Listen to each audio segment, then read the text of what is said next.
Rain came down on Highway 87, like the sky had been holding it for weeks, and finally stopped caring. October in Montana does not negotiate. It arrives without apology strips. The color from the hills turns the asphalt black and slick and reminds every living thing that warmth was never permanent. It was just borrowed. Ruth Callahan knew this. She had known it for 92 years. She stood on the shoulder of the highway with both hands pressed flat against the trunk of her 1987 Buick LeSabre and pushed. The car did not move. It had not moved in the last 23 minutes. It would not move in the next 23 either. The engine had died 2 miles back, with a sound like something giving up quietly, a grinding moan and then nothing. Just the hiss of rain and the passing roar of vehicles that did not slow down. She pushed anyway. Her fingers were numb. Not entirely from the cold, though the rain was close to freezing. They were numb from pressure from decades of gripping things that needed holding chalk. A husband's handpapers that needed grading at midnight. A telephone that rang too late on a Thursday in April 3 years ago, when a voice told her that Emily was gone. Her knuckles were swollen. Her joints ached in a way that had become so familiar it barely registered anymore. Liver spots marked the backs of her hands, like a map of everything time had taken from her. These were not the hands of a woman who had lived softly. They were the hands of a woman who had survived. She pushed harder. 18-wheelers blew past in both directions, throwing walls of water that soaked her coat. Her orthopedic shoes, the hem of her gray wool skirt. Every set of headlights that appeared on the horizon was a moment of possibility. Every set that passed without slowing was a confirmation of something Ruth had understood for a long time now. Nobody stops for anyone anymore. She had not waved, had not shouted, had not stuck out her thumb like she was asking for charity. She was not asking for charity. She was asking the car to move.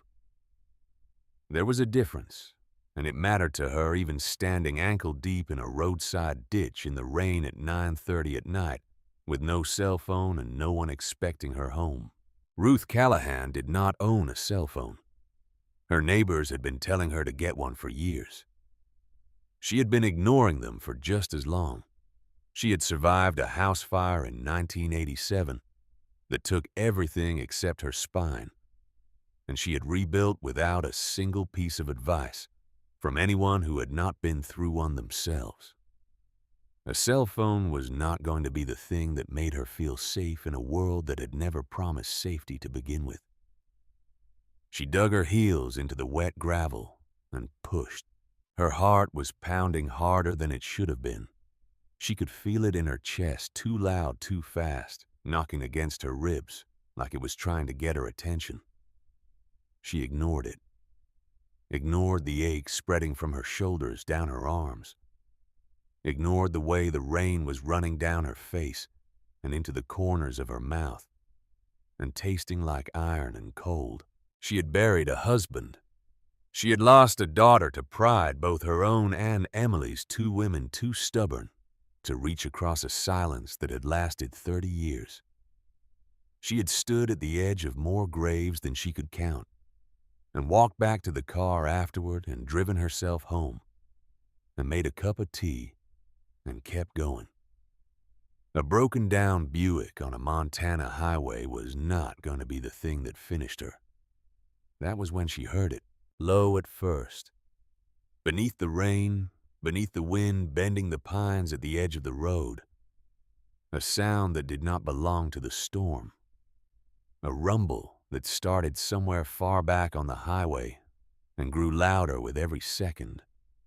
Not like a single engine, but like many engines breathing together, a rolling thunder that had nothing to do with the sky. Ruth looked up. Headlights. Not the flat white beams of trucks and passenger cars, but the round single eyes of motorcycles. One, then two, then 10, then too many to count in the rain, and dark sweeping through the downpour in tight formation. 2 by 2, filling the approach lane in a disciplined line that stretched back further than she could see in the bad light. Black leather, rain-slicked chrome, the deep chest-felt growl of Harley engines dropping from road speed to an idle as the lead bike slowed. Hell's Angels. Ruth recognized the patches even in the rain. She had lived in Montana her whole life. She knew what the Death's Head patch meant to most people who drove past it on the highway. She also knew that she did not have the luxury of most people's reactions right now. Her first thought was not fear. It was something closer to irritation. The lead bike came to a full stop on the shoulder 20 feet ahead of her. Then the next one. Then all of them rolling to a halt one after another like a freight train applying brakes, until the roar dropped to a low, collective idle, and then to something close to silence. The only sounds left were the rain on the asphalt and Ruth's own breathing. The lad rider pulled off his helmet. Cole Hargrove was 58 years old. He had a streak of gray running through a dark beard that had not been trimmed in several weeks. His eyes were a flat, weathered gray, the color of old stone after a long winter. And they moved across the scene in front of him with the practiced efficiency of a man who had spent decades reading situations before they had a chance to read him. A scar ran from his left temple down toward his jaw, pale and deliberate, the kind that came from something fast and sharp and not entirely accidental. He looked at Ruth. She looked back. Neither of them moved for a moment. He climbed off his bike without hurry, planted both boots in the gravel, walked toward her slowly, the way you approach something you are not sure of yet. She did not move, did not step back, just stood there, with both hands still pressed against the trunk of the car, rain running down her face, watching him come. He stopped a few feet away, looked at the Buick, looked at her. She told him the engine had died 2 miles back. He asked if she had anyone coming. She told him she had no phone. He looked down the highway and then back at her, and there was something in his face that was not quite calculation and not quite concern, but somewhere between them. He asked if she was planning to push the car all the way into town. She told him if she had to. There was a pause. Rain filled it. Somewhere behind Cole, one of his riders let out a low sound that was not quite a laugh. Cole raised one hand without turning around a single gesture, and the sound stopped. He turned back toward the line of bikes and made a different gesture entirely. A slow forward roll of the hand. Come on. 40 men dismounted. They came off their bikes in a wave. Boots hitting wet gravel. Some pulling off helmets, others leaving them on. They walked toward the car with the measured, deliberate pace of men who had done physical work their whole lives and did not need to be told how. Tattoos covered every visible inch of forearm and neck and hand. Beards dripped rain. Faces that the world had spent years learning to cross the street to avoid were now arranging themselves around a broken-down 1987 Buick on the side of a Montana highway at 9:30 at night. Cole called out positions. 4 on each side, front bumper, low center of gravity coordinated on his count. The men moved into place without argument. Hands pressed against the frame, the bumper, the door panels. Careful hands. Deliberate hands. Not the way men touch something they do not care about. Ruth stepped back. Not because she was afraid. because she understood the difference between pride that serves you and pride that only gets in your way. Cole counted. They pushed. The Buick moved. Inch by inch, then foot by foot, the car rolled forward across the wet asphalt, guided by 40 men who did not know this woman, who owed her nothing, who had a destination and a reason to ride, and a brother's memory to carry to Yellowstone before the week was out. They pushed her car a quarter-mile down the highway to a gravel pullout wide enough to park safely. When Cole raised his fist, they stopped, stepped back, let the car settle. Every one of them was soaked through. Nobody complained.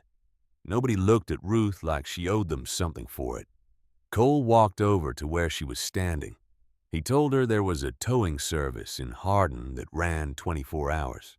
He pulled a business card from his vest pocket. On the back, in black ink, he wrote a phone number from memory and handed it to her. Ruth took the card, looked at it, looked up at him. She asked why they stopped when nobody else had. Cole held her gaze. He said it simply, without decoration, the way a man says something he has known to be true for a long time. He said because nobody else did. He turned and walked back to his bike. The others were already mounting up engines, catching one by one the column reassembling in the rain, with the same quiet efficiency with which it had dismantled. Ruth stood on the gravel pullout and watched them go. Watched 40 men in black leather disappear down Highway 87 into the dark, and the rain heading somewhere she did not know yet, carrying something she could not see. She looked down at the card. The ink on the back was already smearing in the rain. She put it in her coat pocket.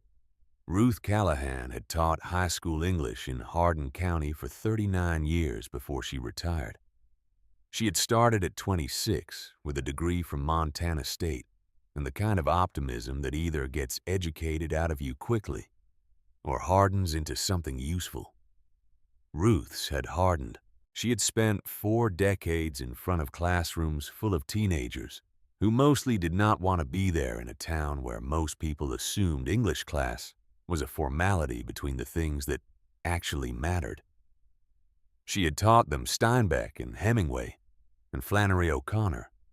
She had taught them that a sentence was a kind of architecture and that what you left out mattered as much as what you put in.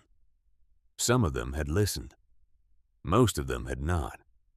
She had kept teaching anyway because that was what you did when it was your purpose, not your preference. Robert Callahan had married her in 1961.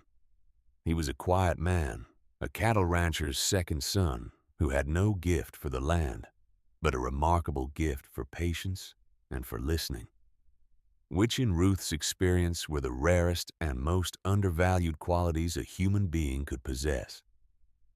They had built a life together that was not dramatic or exceptional by any external measure. It was a life built on routine and honesty, and a kind of love that does not need to announce itself because it has been quietly present for so long. It has become the furniture of your days. They fought. All people fight. Most of their arguments were small. One was not. Ruth could not tell you now, 25 years later, what the argument had been about specifically. She could reconstruct the broad shape of it, the way you can reconstruct a fire from the ashes. Afterward, something about his brother coming to visit, something about money, something about a pattern she had been patient with for too long. The specific words had worn down over the years into a general shape of accusation.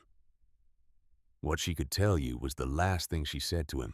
She had told him he never listened. Robert Callahan was dead before the ambulance arrived.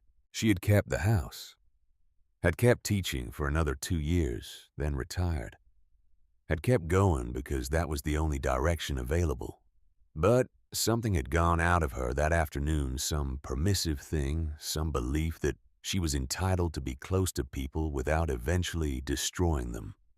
She had spent 25 years living at a careful arm's length from everyone, not out of coldness, but out of a kind of self-imposed exile that she told herself was wisdom. Emily had not spoken to her for the last 30 years of her life. Their estrangement had its own long architecture, too old and complicated to reduce to a single cause. But Ruth carried the weight of it as if it were hers alone to bear. When the call came 3 years ago, when the voice on her neighbor's phone told her that Emily had passed quietly in a hospice in Billings, Ruth had thanked the caller and walked back to her own house and made a cup of tea and sat at the kitchen table for 4 hours without drinking it. She had no cell phone because she had learned that being reachable did not mean being connected. She had pushed that Buick in the rain because stopping was not something she knew how to do. 2 days after the breakdown, she called the towing service from her neighbor's kitchen. $300 and the Buick ran again.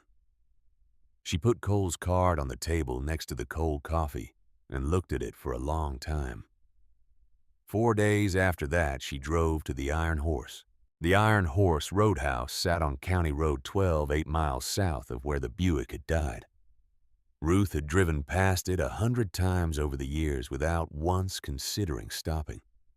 A low, dark building with neon buzzing in the windows and a parking lot full of motorcycles, arranged in neat rows all facing the same direction, with the kind of discipline that looked casual, but was not. She parked between 2 Harleys and walked in. The bar went quiet, the way bars go quiet when something enters that does not belong. Pool cues paused. Conversations stopped mid-sentence. The jukebox kept playing some Lynyrd Skynyrd song that suddenly seemed very loud in the silence of a room full of men who had all turned to look at the same thing. A woman who was clearly in her 90s, white hair, pinned-back sensible shoes, a wool cardigan that had seen better decades standing in the doorway of a Hells Angels chapter bar at 10 in the evening. Cole Hargrove stood up from a booth in the back. Ruth walked toward him. The room's silence stretched but did not break. Eyes followed her across the floor. She did not look at any of them. She walked to Cole's booth and sat down across from him without waiting to be invited. He looked at her for a long moment. Then he sat back down. She told him she had come to say thank you properly. He told her she already had. She told him she knew that. And she was not here only to say thank you. She was here because she wanted to know something. He asked her what. She told him she wanted to know why he had stopped. Cole was quiet for a moment. The bar around them had begun to come carefully back to life. Conversations resuming in lower registers, pool balls cracking softly. But Cole's attention did not move from Ruth. He said his mother had died when he was 16. Cancer. 6 months from diagnosis to the grave. And the last thing she had ever told him was to stop for people. See them. Not what you expect when you look at them. What is actually there? Ruth held his gaze. She asked about Roy Sullivan. She had caught the name twice in passing from the other men at the bar. Something about ashes. Something about Yellowstone, and she had filed it away. The way she filed everything away quietly and precisely. Something changed in Cole's face. Not dramatically. The slight softening that had come into it when he talked about his mother closed down, replaced by something older and heavier. He looked at his beer. He did not say anything for a moment. Then he stood up and walked to the back door. A young man slid into the booth across from Ruth. 29 years old, maybe 30. Shaved head. A tattoo of an eagle with its wings spread wide across the side of his neck. His eyes were red-rimmed in the way that comes not from one bad night, but from several in a row. He introduced himself as Ricky Beckett. He said people called him Eagle. He told her about Roy Sullivan. Roy had been the chapter's longest-serving member. 63 years old, had ridden with the Hells Angels Montana chapter for over 20 years. He was the kind of man who knew where every bolt on every bike in the lot belonged, who remembered the birthdays of every man's child, who could look at a person in the first 30 seconds and tell you what they needed before they could tell you themselves. He had been sick for 8 months. The cancer had come fast and mean not giving anyone time to adjust. But Roy had kept riding until he could not anymore. And in his last 6 months, alongside whatever private accounting a dying man makes of his life, Roy had been quietly collecting something else. He had been collecting evidence. Evidence against Sheriff Leland Cross. Ricky's voice dropped when he said the name. Not from fear exactly, but from a caution that comes from living in a small county where the wrong man has been in the wrong position for a very long time. Cross had been sheriff of Hardin County for 20 years. A known figure, a church deacon, a regular presence at county commission meetings. A man photographed shaking hands with the kinds of people who got photographed shaking hands. He coached youth baseball in the summers. He showed up at funerals with the right expression on his face. He also, according to what Roy had spent the last 6 months of his life documenting, operated a protection racket that had been running quietly across 3 counties for at least 16 years. Business owners paid. Trucking companies paid. And the Hells Angels Montana chapter paid every month in cash without anyone outside the club knowing about it.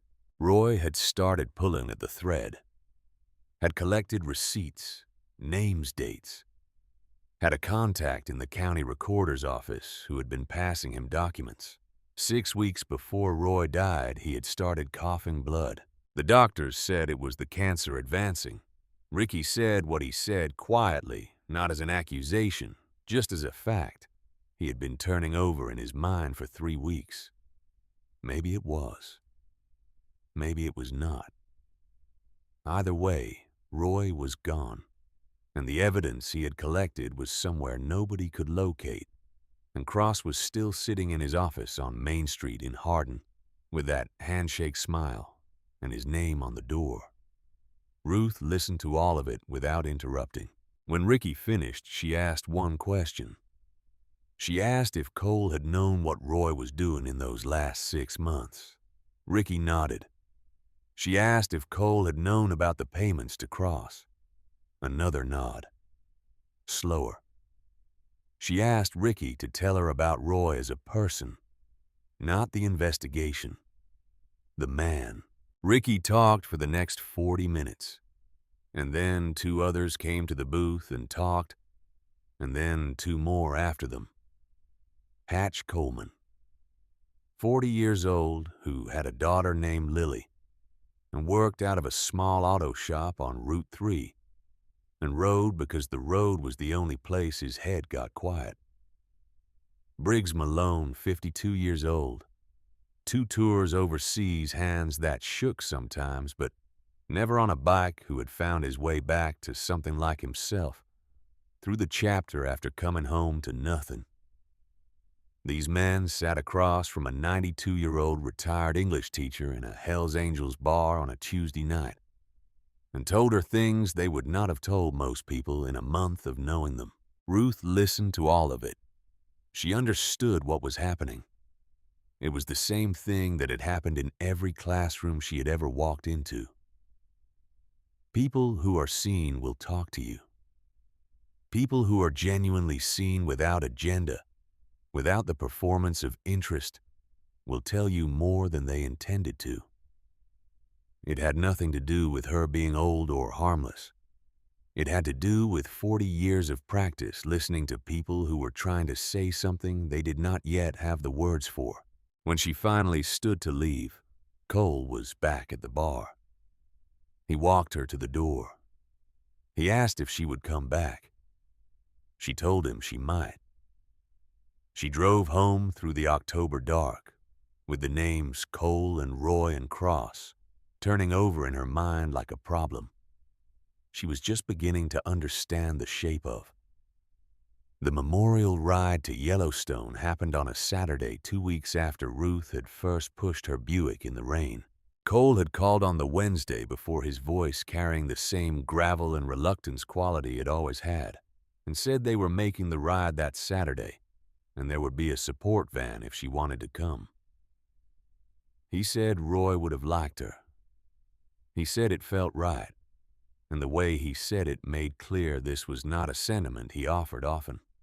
She told him she would be there.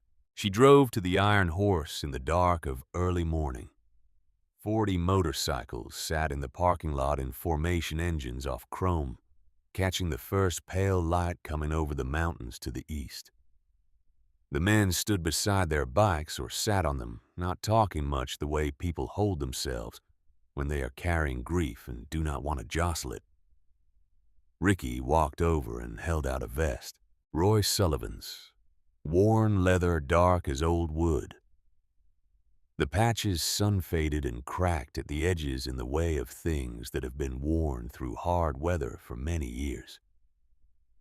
The Hells Angels patch on the back. The Montana chapter rocker below it.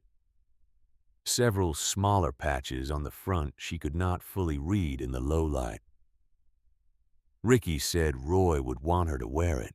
She held it for a moment, ran her fingers over the leather, felt the weight of it, which was not just the weight of the hide and the hardware, but the weight of more than 20 years of a man's life lived hard and honestly. She put it on. It fit as if it had been made for her, which it had not, which made the fact of it fitting feel like something beyond coincidence. They rode for 6 hours through country that God had apparently decided deserved to be spectacular. Mountains white at their peaks and dark green at their shoulders. Rivers running silver between the ridgelines. A sky so deeply blue in the October cold, it looked painted. Ruth sat in the support van and watched the 40 bikes ahead of her move through that landscape together, 2 by 2, like a single organism threading through the passes, and felt something shift in her chest that she did not immediately have a name for. At Yellowstone, they gathered at a promontory overlooking a valley so wide it seemed to swallow the horizon. The wind was steady and cold and clean. 40 men stood in a loose semicircle. Cole stood at the center with a plain urn. He spoke. Not long. Cole was not a man who used more words than a situation required. He talked about Roy's 22 years with the chapter. Talked about the kind of loyalty that does not require witnesses. Talked about what it meant to ride with someone for that long, to recognize the sound of their engine in a pack of 40, to know them by the way they leaned into a curve at speed. His voice broke once on the word brother. Just briefly. He recovered it. He looked at Ruth.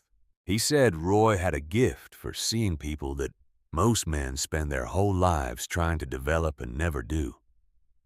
He said he thought Roy would have known in the first 5 minutes that Ruth Callahan was someone worth stopping for. He hoped wherever Roy was, he was watching and that he approved. Cole opened the urn, held it up to the wind. Roy Sullivan's ashes caught the afternoon light and scattered south, riding the current down into the valley below, disappearing into the immensity of the space. Ruth stood at the edge of the group with her hands at her sides. She cried. It came from somewhere she had not opened in 25 years. A place so deep and so long sealed that she had begun to believe it was permanently closed. Not dramatic, not heaving. Just tears running down her face in the cold wind at the edge of a cliff in Yellowstone, quiet and unstoppable while she stood in a dead man's leather vest. Surrounded by men the world had spent decades deciding were dangerous. She was not crying for Roy Sullivan, whom she had never met. She was crying for Robert, for the feel of his hand in hers for 43 years, and for the last thing she had said to him before he fell. She was crying for Emily for 30 years of telephone calls not made and letters not sent. and a distance that had calcified from something that could have been crossed into something that could not. She was crying for 25 years of a life lived at careful arm's length from everything that might hurt her again. She was crying because it had not worked. The distance had not protected her. It had only made her lonely in a way that had no drama to it, just an emptiness that had become the furniture of her days, the way Robert's patience once had been. A hand settled on her shoulder, heavy and steady. She did not look up to see whose it was. She let it stay. On the ride back, as the afternoon light went gold over the mountains and the convoy pushed northeast, on the emptied highway, Ruth sat alone in the back of the van and went through her pockets for a tissue. She found the tissue. She also found something she had forgotten putting there. She had discovered it that morning while preparing the vest to wear. In the inner breast pocket, tucked into the lining, folded twice, worn soft at the creases. She had slipped it into her own coat pocket, meaning to examine it later. And then the morning had taken over. Now she unfolded it. It was a photograph, old by digital standards, but not ancient, printed on standard photo paper, the colors still vivid. Two people standing by a motorcycle in a summer field, mountains behind them. One was Roy Sullivan. She recognized him from the photos Cole had shared earlier, younger, but unmistakably the same man. Wide shoulders, easy posture, the look of someone fundamentally at peace with occupying space in the world. The other was a young man, 21 or 22 years old, tall with Cole Hargrove's jaw, and Cole Hargrove's gray already showing in the dark hair at his temples, unusual for a man that young, but making him look distinguished rather than worn. He was laughing in the photograph, a full and unguarded laugh, leaning slightly against Roy's shoulder. With the unself-conscious ease of a person who has never had reason to be careful around the people he loves, Ruth turned the photograph over. Written on the back in Roy's handwriting, which she recognized from a note she had seen Cole holding at the service Cole. Eli. July 2009. She sat with that for a long time. The van moved through the darkening landscape. Outside, 40 motorcycles flanked them, their single headlights beginning to glow against the deepening blue of the early evening sky.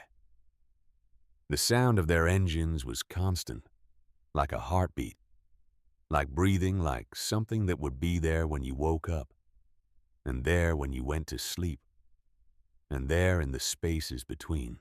She did not know yet what had happened in July 2009, but she knew that Cole Hargrove was 58 years old, and she knew what the absence of a sun looked like on a man's face when he thought no one was watching.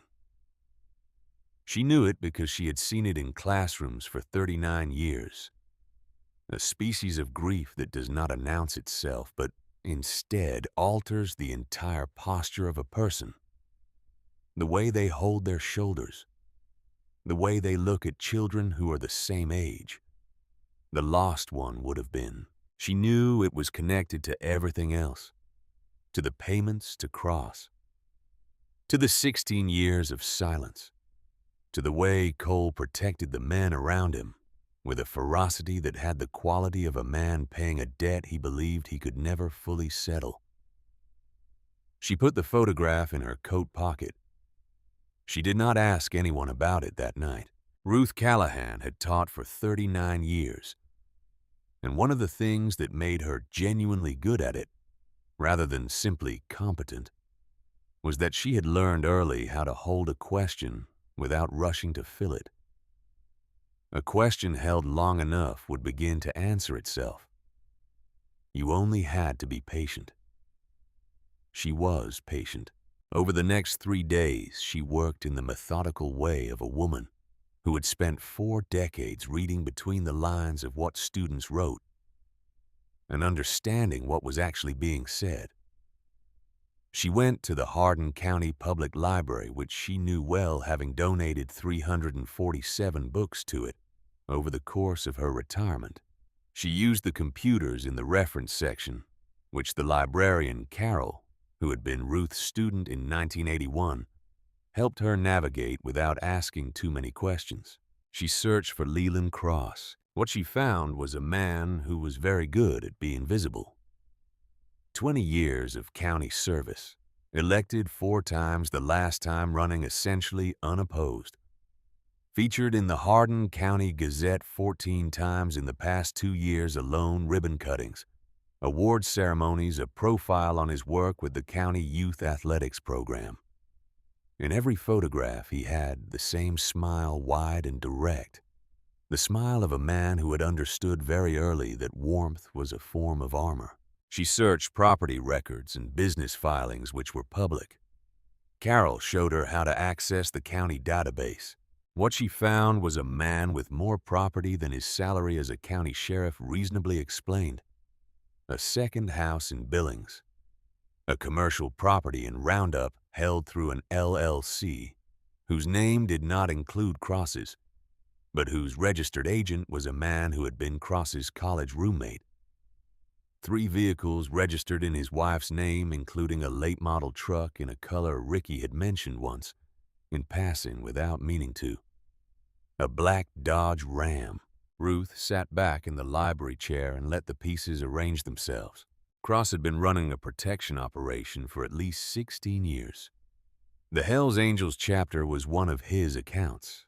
He had started with the leverage that comes from understanding that men with certain histories and certain reputations do not run to law enforcement for help, that they have nowhere to go when someone in law enforcement decides to use them as an income source. He had made Cole Hargrove an offer Cole could not refuse, not because Cole was afraid for himself, but because the alternative was worse. A chapter brought down by a manufactured paper trail.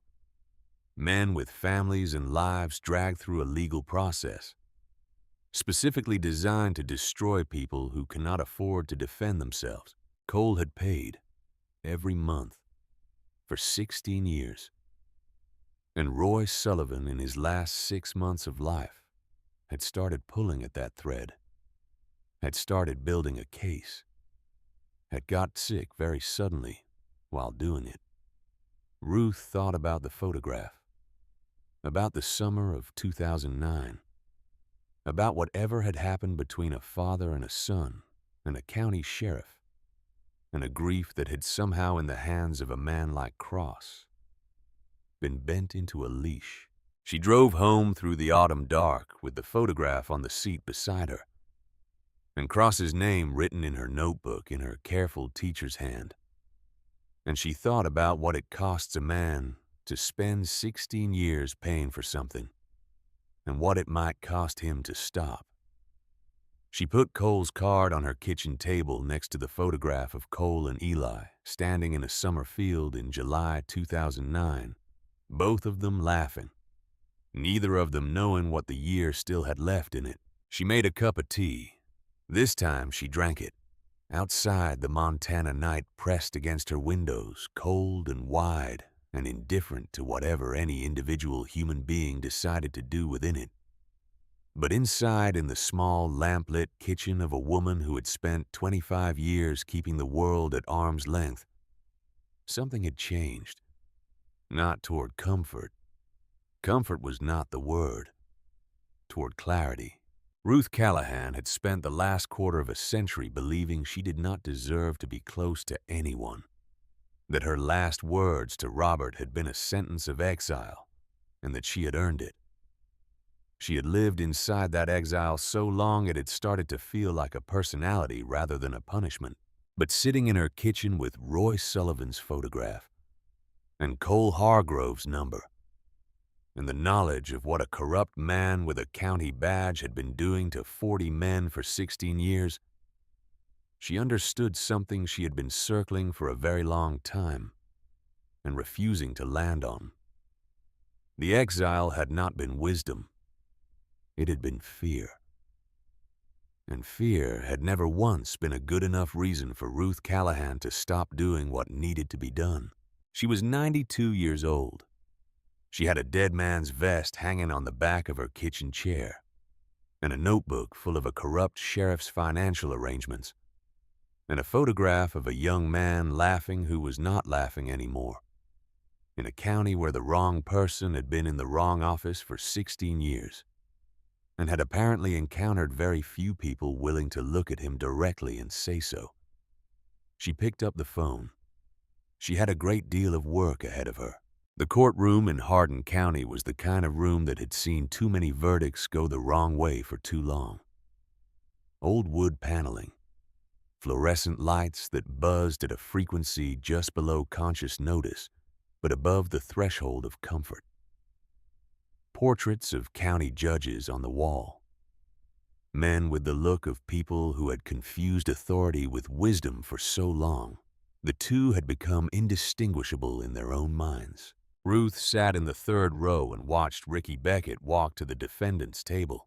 He was wearing the only dress shirt he owned. She could tell because it fit slightly wrong across the shoulders, bought for a different version of his body. A younger one, maybe, or borrowed from someone broader.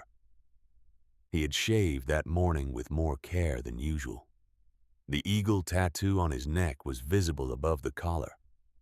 No matter how he sat, and the opposing attorney, a sharp-faced woman named Graves who wore her suits like a second skin, had already glanced at it twice in the first 10 minutes, in a way that made her intentions clear.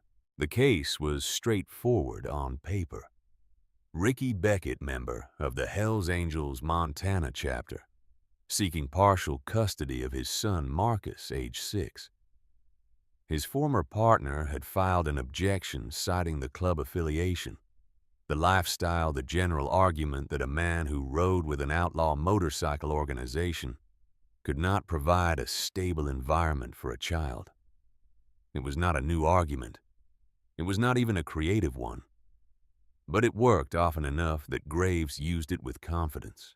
She called Ricky's character into question through implication and proximity. She did not cite specific criminal acts because there were none to cite, not against Ricky personally. She cited the organization, its history, its federal classifications in decades prior. She used the word criminal the way some people use a key, not to open something but to lock it. Ruth watched the judge, watched how his eyes moved when Graves spoke, watched how he held his pen. When Ruth was called to the stand, she moved to it without hurry, settled herself in the chair with the same deliberate economy she had used for 39 years when she wanted a room to understand that she was not someone to be managed. Graves approached with the expression of a woman who had assessed the situation and concluded it presented no serious threat. She asked how Ruth knew Mr. Beckett. Ruth said he was her friend. Graves asked how they had met. Ruth said he had helped push her car out of the rain on Highway 87 in October. A murmur ran through the gallery. Graves paused. This was not the answer she had prepared for. She pivoted. She asked whether Ruth was aware that Mr. Beckett was a member of an organization with a documented history of criminal activity. Ruth looked at her for a moment. Then she said that she had taught high school English in Hardin County for 39 years. She said that in 39 years, she had watched young men walk through her classroom door and be assigned a verdict by the people around them before they had said a single word, and that she had learned that the verdict and the person were almost never the same thing. She said she had sat across from Ricky Beckett for several hours over the course of the past weeks.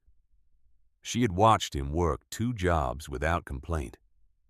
She had watched him calculate how to stretch what money he had to make sure his son's child support was paid on time every month, which it was without exception. She had watched him spend his free hours learning how to read his son's school reports and understand what questions to ask at parent-teacher conferences. She said she had spent 4 decades reading people and she knew the difference between a man performing fatherhood and a man committed to it.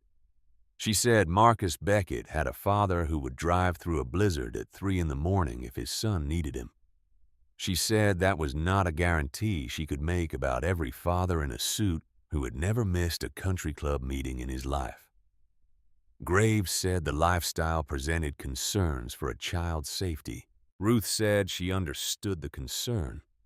She also said that in her experience, the most dangerous thing in a child's life was usually not the thing that looked dangerous. It was the thing that looked safe. She said that in 25 years of reading the newspapers, the men who had done the most harm to the most children had worn clean shirts to church on Sundays. The courtroom was very quiet. The judge did not ask Graves if she had additional questions. He looked at Ruth over the tops of his glasses and asked if she had anything else to add. Ruth said she thought she had said what needed saying. She walked back to her seat. The ruling came that afternoon. Partial custody weekends and holidays subject to review. Ricky was standing in the courthouse corridor when they told him. He stood very still for a moment, looking at the document, and then he sat down on a wooden bench and covered his face with both hands and made no sound at all, which was somehow more complete than any sound could have been. Ruth sat down beside him. She did not say anything for a while. She let the silence do what silence does when it is the right kind. Eventually, Ricky looked up. His eyes were red. He said he did not know how to thank her. She told him to be present when he had his son. She said the rest would follow. 3 weeks later, Hatch Coleman did not come home. He had left the Chapter house at 9:45 on a Tuesday evening, heading back to his shop on Route 3, a 12-minute ride on a road he had traveled 5,000 times. At 10:17, he had sent Cole a text, 2 words and a license plate number. Then the line went dead. The call came to the Chapter house at 11:10, a highway patrol officer, not Holt. Someone Ruth had not met, informing Cole that a motorcyclist matching Hatch's description had been found on the shoulder of Route 3, approximately 4 miles from his shop. Vehicle collision. He was alive. He was en route to St. Vincent's in Billings. By the time Ruth got the call from Ricky, it was past midnight. She was dressed and in her car in 4 minutes. She drove to Billings through the dark Montana highway with her hands steady on the wheel and her mind doing what it always did when it was processing something serious. Filing, sorting, holding each piece next to the others to see what shape they made together. The waiting room at St. Vincent's was full of leather and silence. 40 men in a hospital waiting room. Some sitting. Some standing at the walls. Nobody on their phones. Nobody doing anything except occupying the space with the specific stillness of men who did not know how to do nothing but had run out of things they were allowed to do. Cole was at the far end of the room when Ruth walked in. He looked up. His face was the kind of control that costs something. He told her what the doctors had said. Internal bleeding. A broken leg. Surgery had been ongoing for 3 hours. The truck had come from behind, accelerating no warning. Hatch had managed to dump the bike and take the impact partially on the shoulder, rather than the spine. That choice, made in a fraction of a second at 50 miles an hour, was almost certainly the reason he was in surgery rather than a morgue. Ruth asked about the text. Cole held up his phone. She read it. Black Dodge. Cross's man. She read it twice.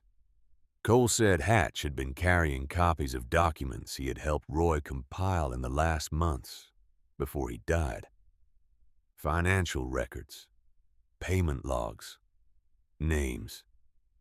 3 months ago, Hatch had quietly made contact with someone in the county recorder's office who had been passing Roy information, and Hatch had been picking up where Roy left off. Cross had found out. Ruth did not say anything for a moment. She looked around the waiting room at the faces of the men who were sitting in plastic hospital chairs at midnight because their brother had been run off a road by a truck with no license plates. She asked Cole what he was going to do. He said he had already identified Dean Vickers. Cole said the name with the kind of quiet that has nothing peaceful in it. Vickers had been a chapter member 2 years earlier, until Hatch had caught him moving money out of the club's account in increments small enough to avoid notice, but large enough to matter. He had been voted out. He had not accepted it gracefully. And for 2 years he had been living on the edge of Cross's orbit, doing the kinds of jobs that a man does when he has run out of options and found someone willing to pay him for his worst qualities. Cole was going to find him. Ruth said his name. He looked at her. She did not argue with him about what was right. She had not survived 92 years by wasting her breath on arguments that would not land. Instead, she told him to take the long way. She told him she needed to make a phone call first. He said he was not waiting. She said she knew that. She told him all the same to take the long way. He left. Ruth called Travis Holt. She had met Holt twice since the night on Highway 87. He had stopped by the Iron Horse on 2 occasions during her early visits, always off duty, always careful, always with the slightly uncomfortable posture of a man navigating the gap between his professional identity and his private conscience. He was 34 years old, had been with the County Highway Patrol for 9 years, and had spent most of those 9 years understanding slowly and with increasing certainty that the man who sat in the sheriff's office on Main Street was not the man described in the county commissioner's annual report. Ruth told him what the text said. She told him what Cole was going to do. She told him Vickers' address, which Ricky had given her 20 minutes earlier, in a low voice that made clear he knew exactly what information he was handing over, and had decided to hand it over anyway. She told Holt that if he arrived at that address before Cole did something that could not be undone, there was a possibility of getting Vickers' cooperation on something much larger than an assault charge. Holt asked her how she knew Vickers' address. She told him that was not the important question right now. There was a pause. Then he said he would be there in 12 minutes. Ruth put the phone in her pocket and drove. The apartment complex was on the eastern edge of Roundup, the kind of building that had been aging without maintenance for so long that the aging had become its defining characteristic. 2-story exterior walkways, a parking lot with 1 working light. Ruth pulled in and saw Cole's bike already there. She was out of the car and up the exterior stairs faster than her body had any reasonable right to move. On the 2nd floor walkway, she could hear voices through an open door. 2 of them, one she recognized and one she did not. She stepped into the doorway. Cole had Vickers by the front of his jacket, both of them against the doorframe. Vickers was bleeding from his lip. He was a thin man, early 40s, with the look of someone who had made too many expedient choices and run out of road. His eyes were moving around the edges of the situation, looking for an exit that was not there. Cole heard her step. He looked back. She said his name. He told her to go back to the car. She did not go back to the car. She walked forward until she was standing close enough that he could not ignore her without making a deliberate choice to do so. She looked at him. Not at what was happening with his hands, not at Vickers at him, at the thing happening behind his eyes. She said that if he did what he was going to do, he would go to prison. She said that Cole Hargrove in prison did not help Hatch Coleman in a hospital bed. It did not put Leland Cross in handcuffs. It did not protect Ricky or Briggs or Gordy or any of the 40 men who had been living under Cross's thumb for 16 years. It ended the chapter. It ended everything they had built. She said she understood why. She said she understood the specific weight of watching someone attack a person you love and having the means to respond and having to choose not to. She said she had taught long enough to know that the restraint required for that choice was not weakness. It was the hardest thing a person could do. Cole said Vickers had put Hatch in a hospital. She said she knew. Cole said he was not going to just stand there. She said he was not going to stand there. She told him to listen. A car turned into the parking lot below them. Headlights swept the wall. A door opened and shut. Travis Holt's footsteps came up the stairs at a steady pace. Cole felt it before he saw it. He looked at Ruth. The thing in his face shifted. Not softening exactly, but altering the way a river changes when it hits an obstacle. Still the same force, but redirected. He said quietly that she had called the law on him. She said she had called them for him. She said there was a difference and that she was asking him to trust her on it, even if he could not see it yet. Holt appeared at the top of the stairs. He took in the scene with the economy of a man trained to do so. He walked past Cole to Vickers, introduced himself by his patrol designation, and advised him that he had questions to ask. Vickers looked at Cole, then at Holt, then at Ruth. And he made the calculation that people make when they understand that the room has run out of good options, and the least bad one is standing in a patrol officer's uniform. Holt looked at Ruth. She gave him the smallest nod. He put his hand on Vickers's arm and walked him to the stairwell. Cole stood in the doorway. He looked at where Vickers had been and then at the wall beside the door, and then at Ruth. He said that was not her call to make. She said she knew he believed that. She said she also knew that he had been making calls alone for 16 years, that he had been carrying the weight of this chapter, and every man in it alone for 16 years, and that alone was no longer working. A silence passed between them that was not comfortable. She had not expected it to be. Then Cole turned and walked to the exterior railing. He put both hands on it and looked out at the parking lot below. His shoulders rose and fell once, slowly. She stood beside him, not close enough to intrude, close enough to be present. After a while, she took the photograph from her coat pocket, the one she had found in Roy's vest on the morning of the ride to Yellowstone. She set it on the railing in front of him. He looked at it for a long time without picking it up. Then he picked it up. He said Eli's name. Just the name, quietly, the way you say the name of someone who is not in the room but is always somehow present in it anyway.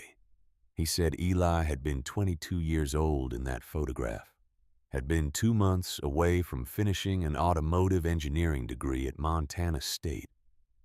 Had his mother's eyes, Ruth heard, and Cole did not elaborate on who his mother was or where she had gone, and Ruth did not ask. He said the accident happened on a Tuesday in late July, an intersection outside Bozeman. Another vehicle ran the light. The other driver walked away. He said he had been in Reno at the time. A chapter matter. Something that in the years since he had turned over in his mind so many times, it had worn grooves trying to identify the precise point at which a different choice could have changed the sequence of events, and finding every time that the sequence resisted that kind of revision. He had not been there. That was the fixed point. Everything else was story built around it. He said Cross had come to him 6 weeks after the funeral. Cross had not come with threats. He had come with paperwork, a file, allegedly documentation of a weapons possession charge from 2004 that had been processed informally, kept out of the public record as a courtesy. but which Cross now wanted Cole to understand remained on file. Cole said he had never possessed illegal weapons in 2004. He said that in the geography of grief he was in at that moment, the documentation looked real, and he was not in the condition to examine it closely. And Cross had known that. Cross had told him the arrangement was simple, a monthly amount, in exchange for the file staying where it was and the chapter being left to its business. Cole had said yes. He had said yes because he was in no condition to say anything else, and because Cross had made clear that the alternative was not just Cole's personal legal exposure, but the chapters. He had paid for 16 years. Ruth listened to all of it without interrupting. When Cole stopped talking, she was quiet for a moment. Then she told him that the file was almost certainly fabricated. She told him what she had found in the county records database at the library. She told him about the property, the LLC, the truck. She told him what she believed Roy had been building a case for in his last 6 months. Cole looked at her. She told him she thought Cross had been running the same operation on a dozen different accounts across 3 counties for 16 years. She told him she thought Roy had gotten close enough to provoke a response. She told him she did not think Roy's illness had been accelerated. She could not prove that, and she would not claim what she could not prove, but she thought the timing was not something she was willing to dismiss either. Cole put the photograph in his vest pocket. He said he needed to think. She told him to think carefully. She told him that what she was describing was not a chapter matter or a Montana matter. It was a federal matter, and it needed to be handled in a way that would actually destroy what Cross had built, rather than just displace it. She said that meant working with Holt and being patient, and not doing anything that would give Cross grounds to make the chapter the story instead of himself. She told him the goal was not vengeance. The goal was for Leland Cross to spend the rest of his life in a federal correctional facility, and for Cole Hargrove to walk into the next 20 years of his life without a fabricated weapons charge hanging over his head. Cole was quiet for a long time. He said she sounded like Roy. She told him Roy had sounded like a man who understood what actually winning looked like. 2 days later, an envelope arrived at the chapter house. It was addressed formally to the Hells Angels Motorcycle Club. Montana Chapter Attention. Chapter President. The return address was the national headquarters. The letter inside was 3 paragraphs. Formal language, institutional tone. The chapter was under review. An audit would be conducted in 30 days. Financial records, membership records, incident documentation. Non-compliance would result in revocation of charter. The grounds given were anonymous complaints of ongoing illegal activity and community disturbance. Cole called Ruth from a gas station payphone, which told her something about how carefully he was beginning to think about his communications. He read her the letter. She asked for the P.O. box, listed as the return address for the anonymous complaints. He gave it to her. She told him she would call him back. She drove to the library. Carol, at the reference desk, recognized her by now without requiring explanation, which was one of the benefits of being 92, in a town where you had spent 39 years teaching people's children. Ruth sat down at the public computer terminal and looked up the P.O. box number in the Billings County Business Registry. It took 11 minutes. The P.O. box was registered to a business entity called Highline Administrative Services. Highline Administrative Services had been incorporated in 2018. Its registered agent was a man named Burton Graves, no relation to the attorney who had faced Ruth across the courtroom 3 weeks earlier, who had been Cross's personal attorney for the last 12 years. Ruth wrote down the information. Then she thought about it for a moment. Cross was not just trying to collect money anymore. Cross was trying to eliminate the chapter before Hatch's documentation could reach anyone in a position to act on it. The audit was the mechanism. If the chapter was dissolved by its own national organization, the men scattered, the structure gone, then whatever Hatch had compiled became significantly harder to deliver and significantly easier to discredit. Ruth thought about Roy Sullivan spending the last 6 months of his life building something brick by brick in the knowledge that he was running out of time. She thought about what it must have taken to keep building while the cancer did what it did. She drove back from the library and called Travis Holt from her neighbor's telephone. She told him she needed him to look into a P.O. box in Billings registered to Highline Administrative Services. Holt was quiet for a moment. Then he said he had been waiting for someone to give him something he could actually use for 7 years. She told him she intended to give him considerably more than that before they were finished. 3 evenings later, Ruth let herself into the Iron Horse through the back door, which Cole had told her was always unlocked, and found Cole and Gordy Falk sitting across from each other at the bar. The bar was otherwise empty, which at 7 in the evening meant Cole had asked it to be. Gordy Falk was 46 years old, had been with the chapter for 11 years, had the build of a man who had done physical labor his whole life, thick through the chest and arms with hands that were never completely free of grease. He was the chapter treasurer because he had a meticulous mind that contradicted his appearance, and because Cole trusted him with the things that required precision. He was not looking at Cole when Ruth walked in.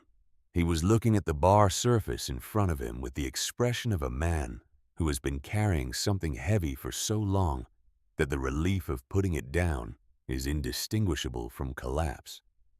On the bar between them was a folder. Cole looked up when Ruth came in and did not seem surprised to see her. He slid the folder toward her. She opened it. Financial records, chapter accounts, 11 months of transactions annotated in Gordy's careful hand. The discrepancy was clear to anyone who knew what to look for, which Ruth did. Because among the things you learn from 40 years of school administration is that money missing from institutional accounts has a recognizable signature. Small amounts, irregular intervals. Irregular enough to avoid pattern recognition, regular enough to add up. $15,240 over 11 months. She looked at Gordy. He put 2 things on the bar. The first was a photograph. His son taken from outside the son's middle school. Shot through a telephoto lens, the kind of photograph that is designed to communicate one thing clearly and requires no caption. The second was a single page printed, a letter unsigned directing Gordy to move specific amounts from the chapter account to a specified routing number on specific dates, and advising him of the consequences of non-compliance, which were described in terms that were not ambiguous. Ruth read it carefully. Then she looked at Gordy and she said his name, and in the way she said it, she let him understand that she was not asking for an explanation. She already had the explanation. What she was saying was that she understood the difference between a man who steals and a man who is stolen from. Gordy looked at the bar. She said the important thing now was what came next. Cole said Gordy had been willing to talk to Holt. He said the routing number traced back through 2 intermediaries to an account that Holt's contact at the FBI field office in Billings was currently examining. Ruth asked about the fake file on Cole. Gordy looked up. Cole had told her 2 nights ago that Cross had presented him with documentation in 2009. Ruth had told Cole what she believed that documentation was. Gordy had been in the chapter for 11 years. He had not been there in 2009, but Cross had used him as an unwilling courier once the previous spring. and in that capacity Gordy had seen certain documents that Cross had shown him as demonstration of his leverage. Ruth asked Gordy to describe them. He did. The weapons possession documentation that Cross had shown Cole in the weeks after Eli's funeral. Gordy had seen a copy. He had not understood at the time what he was looking at, had not known about the original leverage arrangement, had only known that Cross was the kind of man who kept receipts. But he had a memory, like a ledger, and he could describe in careful detail what the documents had looked like. The formatting, the signature blocks, the case numbers in the header. Ruth wrote all of it down. She had spent enough years reading student essays to know the difference between authentic documentation and documentation assembled to resemble the authentic. The case number format Gordy described was wrong for 2004. She had looked up Montana state case numbering conventions the previous day at the library because she had suspected she would need to know them. The format Cross had used in his fabricated file had been introduced in 2007. He had not even been careful about it. He had not needed to be. Cole in 2009 had been in no condition to notice. Ruth closed the folder. She sat with it for a moment. She looked at Gordy, who had not raised his eyes from the bar surface since he finished describing what he had seen. She looked at Cole, who was watching her with the expression of a man waiting for a verdict he has already accepted. She told them both that Cross had made the same mistake every bully she had encountered in 39 years of teaching had eventually made. He had assumed that the people he was controlling were too ashamed or too afraid to talk to each other. She told Gordy she needed him to hear her clearly before she went on. She told him that what Cross had done to him was not a moral failure on his part. It was a predator using the oldest available tool, which was a father's love for his son. She told him she understood why he had done what he did, and she intended to make sure every person who needed to understand that also understood it. Gordy looked up. He said nothing. He nodded once. Cole said the routing numbers were being traced. He said the evidence was building. Then he stopped. Ruth was opening her purse. Cole said her name. She did not look up. She took out her checkbook. It was old, the cover worn soft at the corners, belonging to a woman who had been managing her own affairs for 60 years without assistance and intended to keep doing so. She uncapped her pen. The amount was $15,240. She wrote it in the careful hand she had used for 39 years of gradebooks and correspondence and every important document she had ever been responsible for. She did not hesitate over the number. She had known what she was going to do since the moment Gordy had told her why. She tore the check out. She set it on the bar in front of Cole. He looked at it. He looked at her. She told him it was not a loan. She told him she was 92 years old and that money had been sitting in an account since Robert died because she had not had anyone to spend it on. She told him she had someone to spend it on now. She told him this family did not dissolve over money and that this was her portion of making sure it did not. Cole picked up the check. He held it between two fingers as if testing its weight. He said they would pay her back. She told him not to insult her. He looked at the check for another moment. Then he folded it once carefully and put it in his vest pocket next to where Roy's photograph had lived for 15 years. Gordy was looking at his hands. He said her name, just her name, the way you say the name of someone who has done something for you that exists outside the ordinary categories of debt and repayment. She heard it and understood it and let it land. She told Cole that the file Cross had held over him for 16 years was a forgery. She walked him through the case number formatting clearly, and without embellishment because he deserved to hear it clearly. Cole stood very still on the other side of the bar. She watched the information move through him. He put both hands flat on the bar. He looked at them. He said Eli's name, just the name. The weight of it unchanged, but the context around it entirely different now, like a room lit from a different angle that shows you shapes that were always present but invisible. He did not make a sound, but his shoulders moved in a way she recognized the small, involuntary movement of a man who has spent a very long time holding something and has just been told he is allowed to put it down. She had seen it twice in 39 years of teaching, and both times it had been from men who had believed for a long time that they deserved what they were carrying. She reached across the bar and put her hand over his. She left it there until he looked up. His eyes were wet. He did not look away from her. He said 16 years. She said she knew. He said Roy had known. Roy had been pulling at this thread not just for the chapter, but for Cole specifically, because Roy had known about Eli and about 2009 and had believed what Ruth now had the documentation to prove.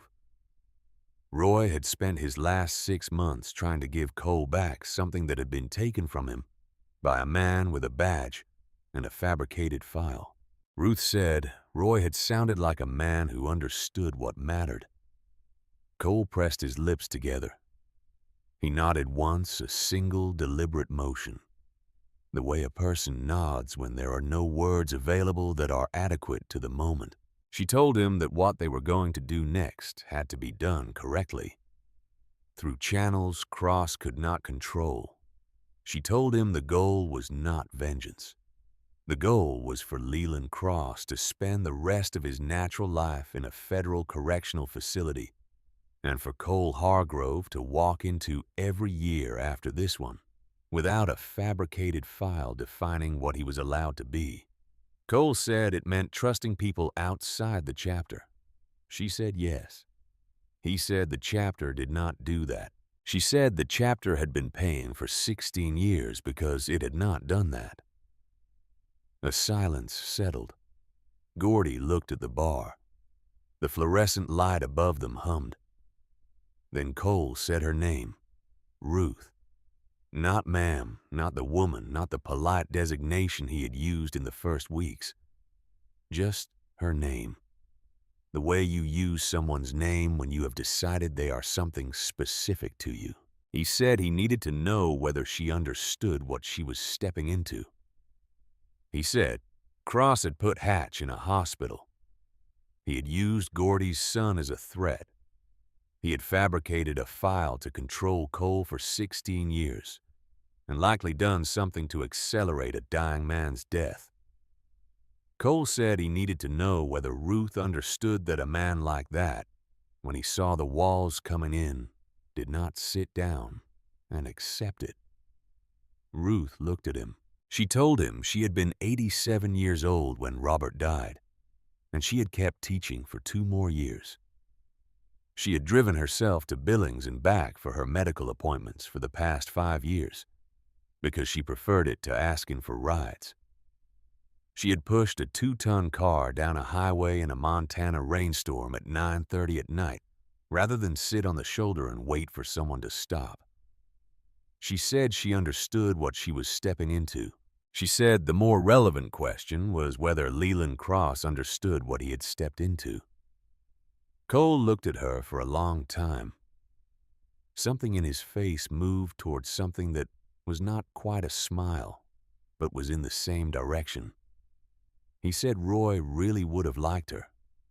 She told him to set up a meeting with Holt for Thursday. She stood up, buttoned her coat, and picked up her notebook. She told Gordy to go home and stay near his son for the next 2 weeks. She walked to the back door of the Iron Horse and paused in the doorway without turning around. She told Cole that what he was feeling was not surrender. She said she understood why it felt like surrender, handing the mechanism of justice over to institutions that had failed them before. She said she understood why that felt like the wrong direction, but she said Justice built on solid ground outlasts justice built on rage. And what she wanted for him, what she had wanted since she first looked at that photograph of Eli laughing in a summer field, was something that would last. She walked out into the Montana night. Above her, the stars were very bright and very cold, the way Montana stars are in November, indifferent and magnificent, and entirely uninterested in the small, heated dramas of human beings trying to do right by each other. On the dark roads below them, she got in her Buick, started the engine. The heater came on slowly the way it always did. She thought about Cole sitting in that bar, with the check in his vest pocket, and 16 years of a fabricated debt about to be unwound. She thought about Gordy going home to a son he had been protecting in the only way he could see. She thought about Hatch in a hospital bed, recovering with the same dogged persistence that seemed to characterize every man in that chapter. She thought about Roy Sullivan, who had spent his last 6 months building something he knew he might not live to see. Completed pulling at threads with hands that were getting weaker every week, because it was the right thing to do, and because the right thing does not wait for a convenient time. She pulled out of the Iron Horse parking lot and headed home through the dark. Thursday, she thought, one step at a time. She had been doing this her entire life. Thursday came cold and clear, the kind of Montana morning that looks beautiful from inside a warm building and does not apologize for what it cost you outside one. Ruth sat at her kitchen table at 5:30 in the morning with her notebook open and a cup of tea going cold beside her. She had been awake since 4, not from anxiety.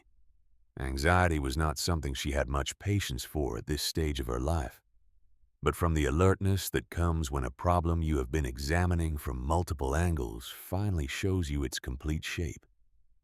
She could see the complete shape now. She went through it methodically, the way she had always gone through a complex problem, the way she had taught her students to go through an essay argument before committing it to the page. You did not begin with your conclusion and work backward. You began with what you could demonstrate and built forward from there. You did not claim more than the evidence supported. You did not claim less either.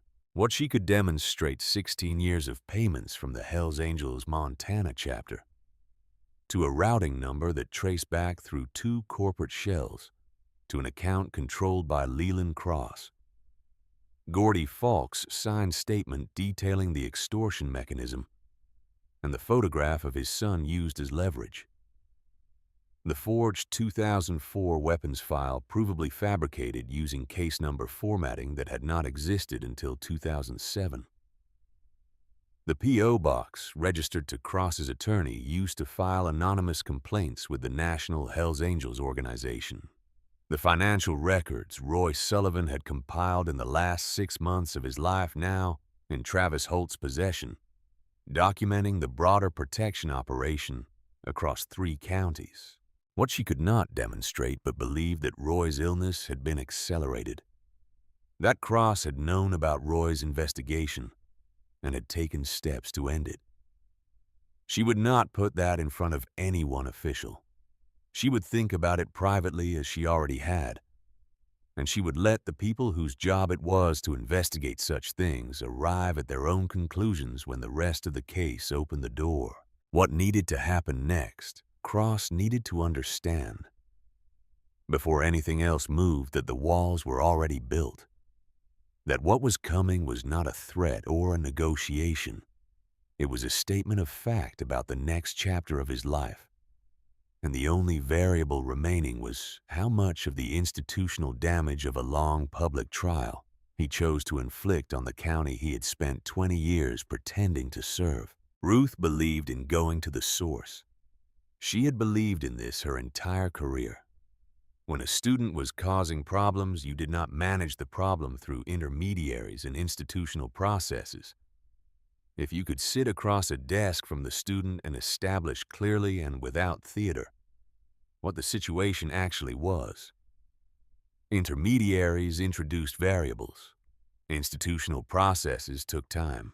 A direct conversation conducted with precision and without emotion accomplished in minutes what systems sometimes took years to achieve. She was going to Cross's office. Cole had told her this was not something she should do alone. She had told him that was noted. She had not told him when she was going. The Hardin County Sheriff's Office occupied a brick building on Main Street that had been built in 1962 and renovated in 1994, and had the look of a place where both renovations had been done on the lowest acceptable budget. The American flag out front was sun-bleached. The parking lot had 2 marked county vehicles and a black truck that Ruth recognized from the registration records she had looked up at the library. She parked her Buick directly in front of the main entrance. She took her notebook and her folder, and she walked inside. The deputy at the front desk was young, early 20s, with the look of someone who was not very far into understanding what kind of institution he had signed on with. He asked if he could help her. She told him she was there to see Sheriff Cross. He asked if she had an appointment. She told him she did not. He picked up the phone. He told someone on the other end that there was a woman here to see the sheriff, elderly, no appointment. He listened. He told Ruth the sheriff had a few minutes between meetings and would see her shortly. She sat down in the waiting area and looked at the framed photographs on the wall. Cross at a county fair. Cross with the governor. Cross presenting a check to a local youth sports organization, smile wide and direct, perfectly calibrated. She studied the smile the way she had studied the faces of students who were telling her something was fine when it was not. The smile was good. It was practiced. It had been performing its function for a long time. The deputy showed her down a corridor to a corner office. Cross stood up when she entered. He was 61 years old, broad through the chest, with close-cropped gray hair, and the kind of tan that comes from outdoor events rather than outdoor work. His handshake, which he offered automatically, was firm and dry and lasted exactly the right number of seconds. He gestured to the chair across from his desk with the ease of a man entirely comfortable in this room. He asked how he could help her. Ruth set her folder on the desk. She told him her name.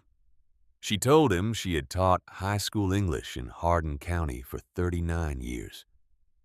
She told him she was 92 years old, and she wanted to be respectful of both their time, so she was going to tell him directly what she was there for. She opened the folder. She walked him through it, not quickly, not slowly.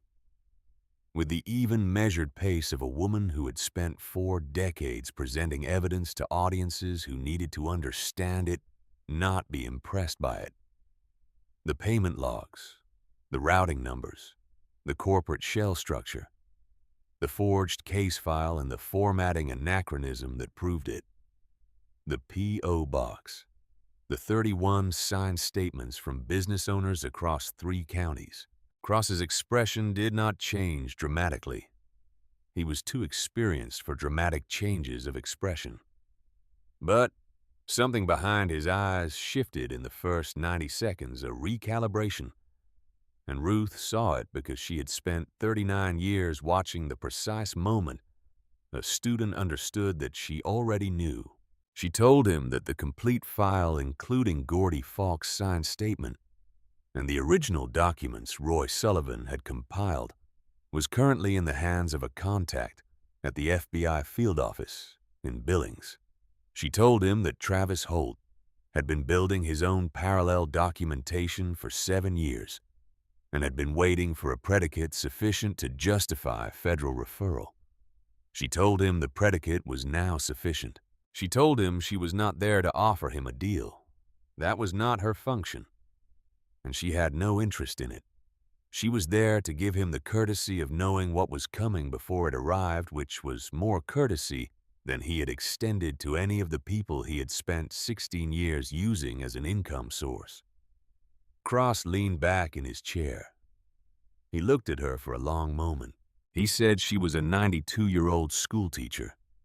He asked with the condescension of a man who had never once had his assessment of a situation corrected by someone who looked like Ruth, what exactly she thought she was going to accomplish.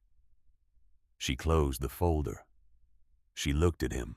She told him she had taught English for 40 years. She told him she knew when a man used big words to hide small courage. She told him she had seen the same look on his face that she had seen on students who had been caught and were deciding whether to spend the next 10 minutes arguing about it or accept the situation with whatever dignity they had remaining. She told him he had 48 hours to decide how this ended. She picked up the folder. She stood. She buttoned her coat. She walked out of his office and down the corridor and out through the front entrance and into the cold November morning, and she got into her Buick and sat there for a moment with both hands on the wheel. Her heart was beating too fast again. She let it. It was entitled to. Then she drove to the library and used Carol's telephone to call Travis Holt and tell him she had just spoken to Cross and that the 48-hour window was now open. Holt was quiet for a moment.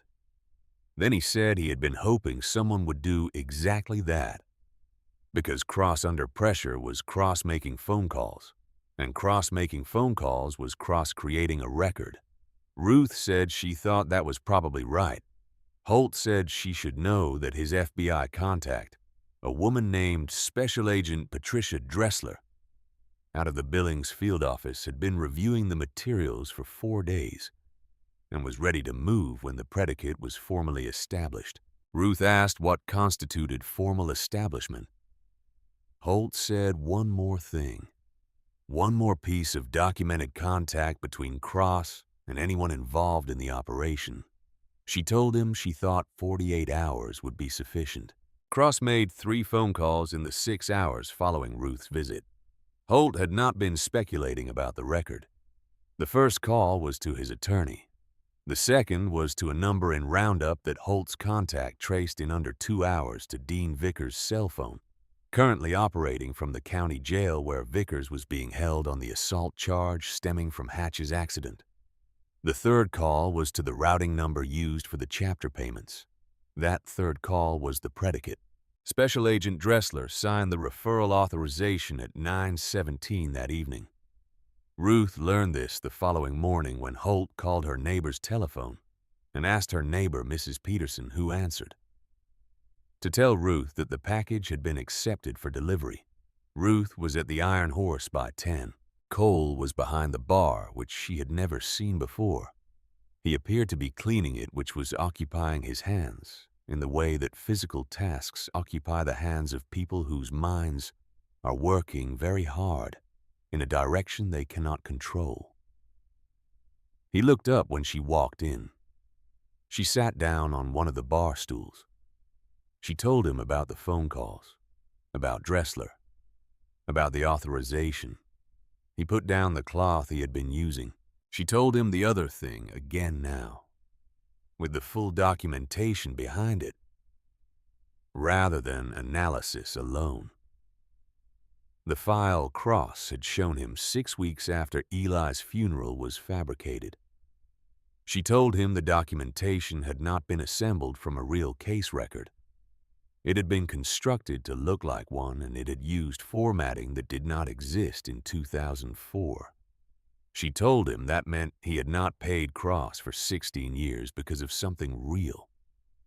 He had paid because he was a man in grief who had been approached by a predator at the moment when he was least able to examine what he was being shown. Cole stood very still on the other side of the bar. He put both hands flat on the bar. He looked at them. He said Eli's name again, the way he had said it on the walkway outside Vickers' apartment. Just the name. the weight of it unchanged, but the context around it completely different now, like a room that has been lit from a different angle and shows you shapes that were always there but invisible. She did not say anything. He did not make a sound.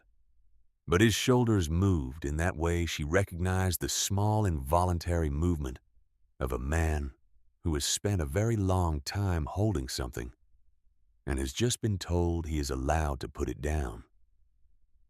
She reached across the bar and put her hand over his. She left it there. After a while, he looked up. His eyes were wet. He did not look away from her. He said 16 years. She said she knew. He said Roy had known. Roy had been pulling at this thread not just for the chapter, but for Cole specifically, because Roy had known about Eli and about 2009 and had believed what Ruth now had the documentation to prove. Roy had spent his last 6 months trying to give Cole back something that had been taken from him by a man with a badge and a fabricated file. Ruth said Roy had sounded like a man who understood what mattered. Cole pressed his lips together. He nodded once, a single deliberate motion. The way a person nods when there are no words available that are adequate to the moment. The audit happened on a Thursday, 18 days after Ruth's visit to Cross's office. 3 men arrived from national headquarters in a rental car. They wore suits which, in the Iron Horse, created the visual incongruity of people who had dressed for a different room. They carried clipboards and laptops and the institutional manner of men who had been given an assignment and intended to complete it efficiently. They went through the accounts for 4 hours.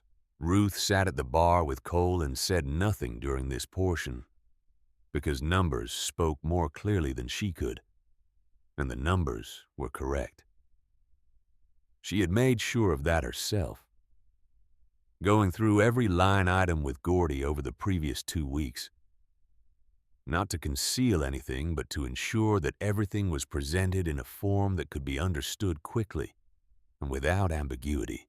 The discrepancy representing Gordy's extracted funds was documented, contextualized by his signed statement regarding the extortion, and accompanied by Ruth's written analysis demonstrating the forgery of the leverage document used against him.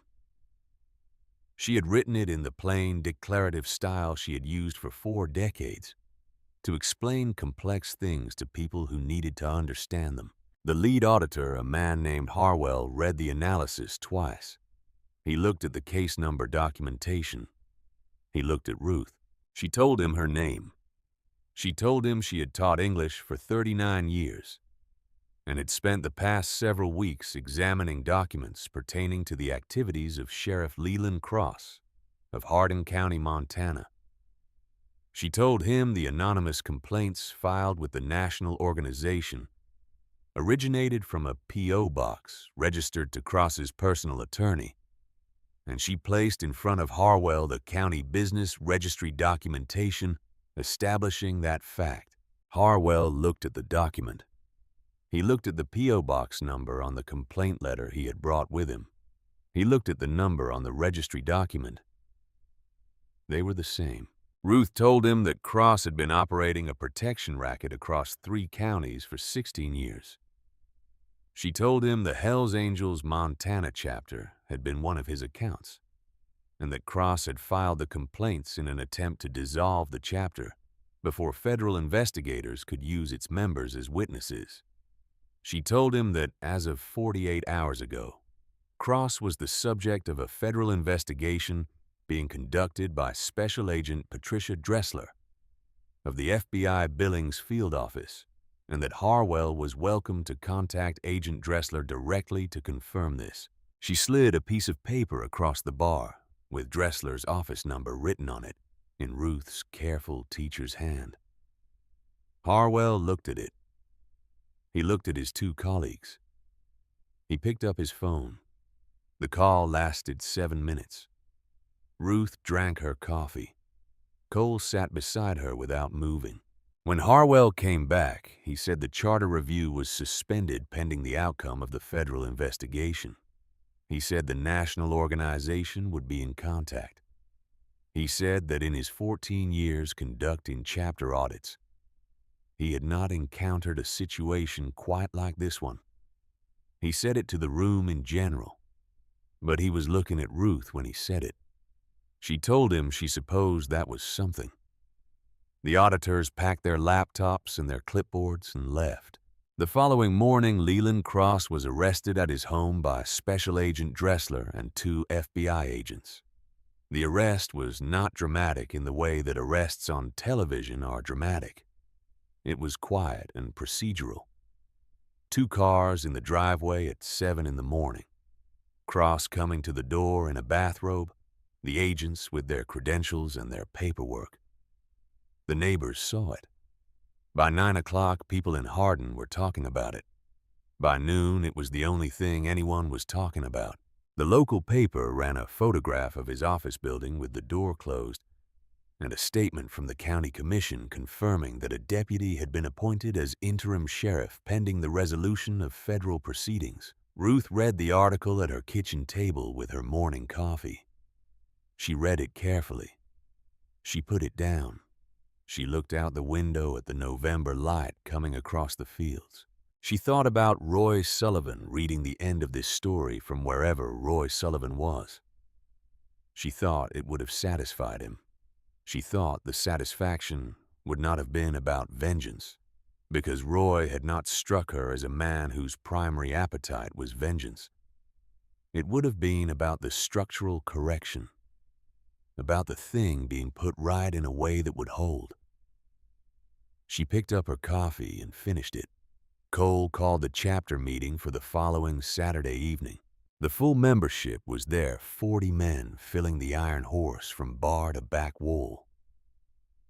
There was a different quality to the room than there had been in the months preceding. Something had been lifted. Not all the weight grief does not lift entirely, but the specific weight of a situation that had no resolution, that weight was gone. You could feel its absence the way you feel the absence of a sound you had stopped noticing because it had been present for so long. Hatch Coleman was there in a chair by the wall, his legs still in a cast, moving with the careful economy of a man whose body was cooperating but not enthusiastically. He had been out of the hospital for 12 days. He looked thinner than before, but his eyes were clear. Ricky Beckett was there with a photograph in his shirt pocket, which Ruth had noticed him touching twice since she arrived, the reflex of a man who carries something important close to him. She knew what it was. She had seen it before he put it away. Marcus, 6 years old. Gap-toothed grin, a drawing he had made for his father that said, Dad in large, uneven letters across the top. Gordy Folk was there in his usual spot, quieter than usual with the look of a man who had come through something and was still taking stock of what he had come through. Ruth had spoken to Dressler's office the previous week about Gordy's cooperation and the circumstances under which the money had been extracted, and Dressler had indicated that cooperating witnesses in extortion cases were treated accordingly. Ruth had told Gordy this. He had not said much in response. He had looked at his hands. Cole stood at the front of the room. He was not a man who gave long speeches. Ruth had observed this across several months. Now the economy with which he used language, the way he waited until he had found the exact words for what he meant, rather than filling the space with approximate ones. She thought it was part of why people listened to him. He had never asked for attention, and so when he spoke, he had it. He told them what had happened. Cross, the federal case, the charter. He walked through it with the same plain directness that characterized everything he did in front of these men, giving them the information they needed in the form they needed it. Then he paused. He said he had been writing for 42 years. He said he had been president of the Montana chapter for 11 of them. He said that the chapter under his presidency had done things he was proud of and made it through things he was not sure they would make it through, and that the men in this room were the reason for both. He said he had been carrying something for 16 years that had not been his to carry. He said the carrying of it had bent certain things in him that he had not known were bent. He said he understood now because someone had been patient enough to show him that there was a difference between leading from strength and leading from guilt, and that he had been doing the latter for a long time without recognizing it. He looked at Ruth where she sat at the end of the bar. He said she had walked into the Iron Horse 4 months ago without being invited, sat down across from him and proceeded to do what he had not been able to do for 16 years, which was look at the situation clearly and without the distortion that grief and guilt introduce when you have been carrying them long enough.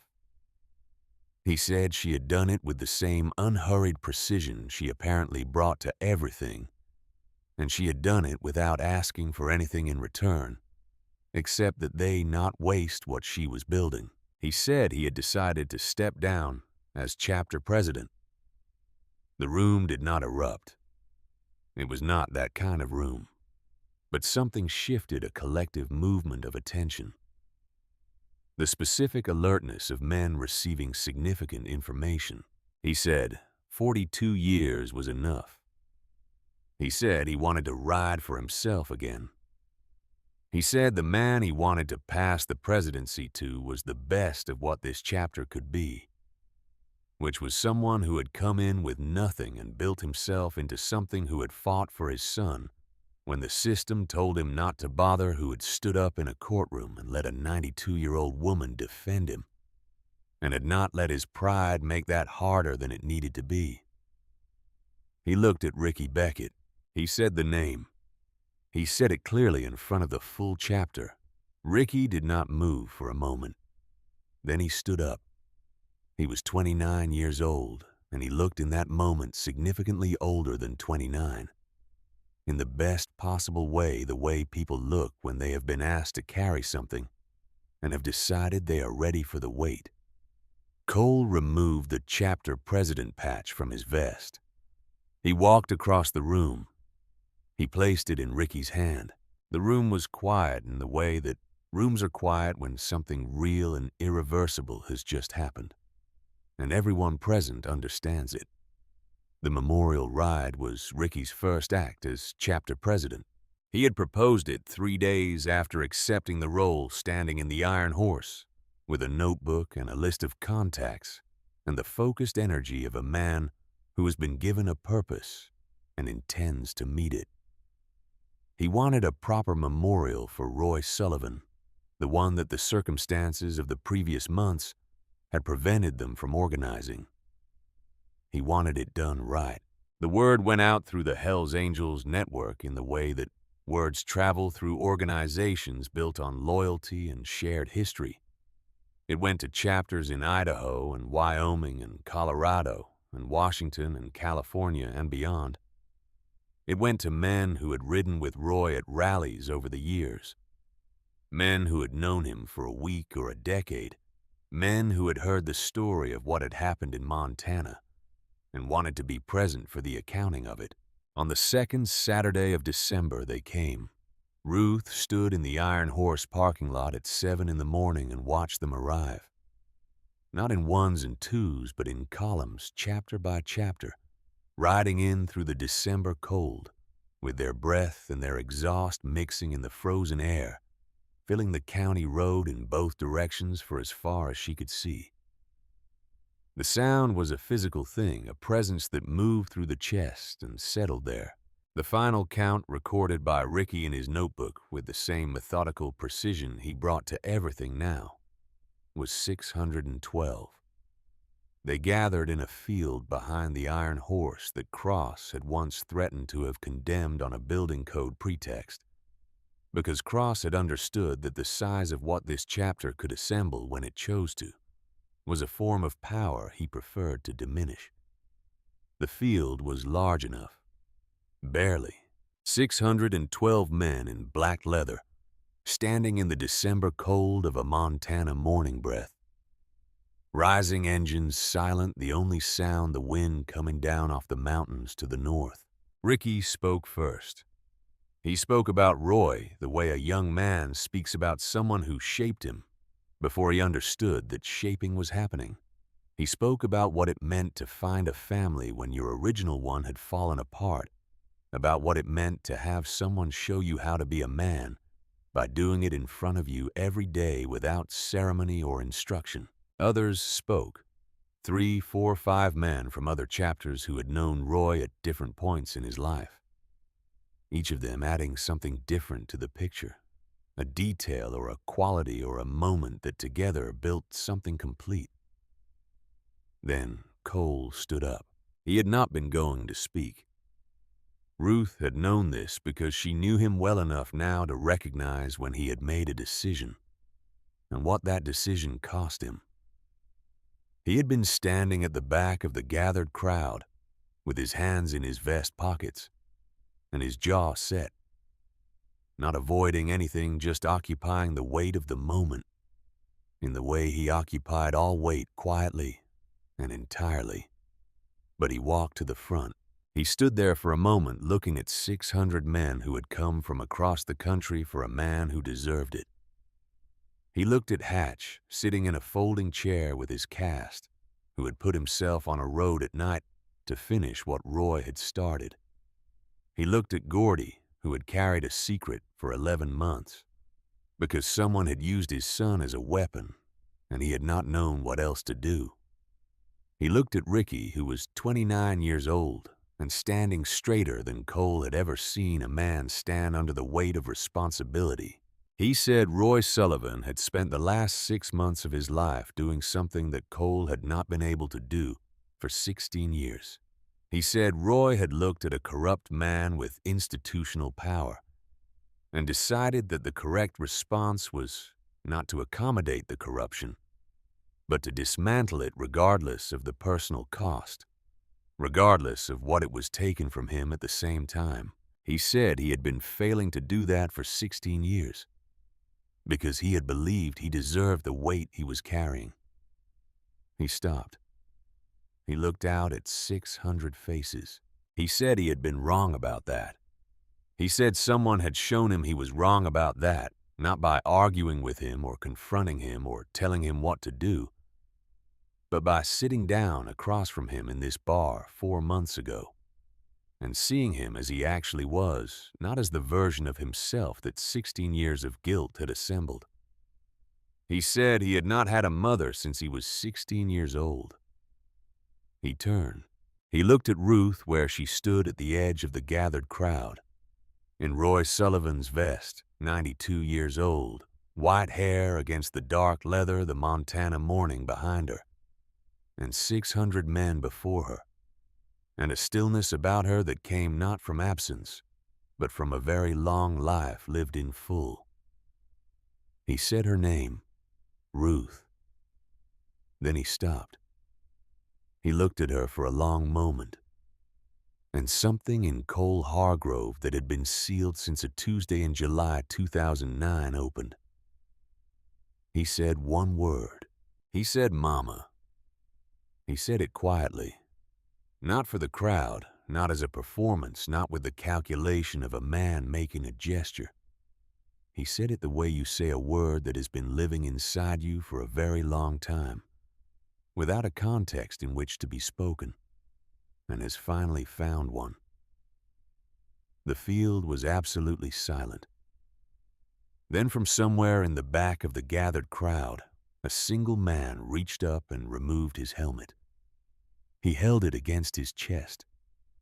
He lowered his head. The man beside him did the same. Then the next, and the next.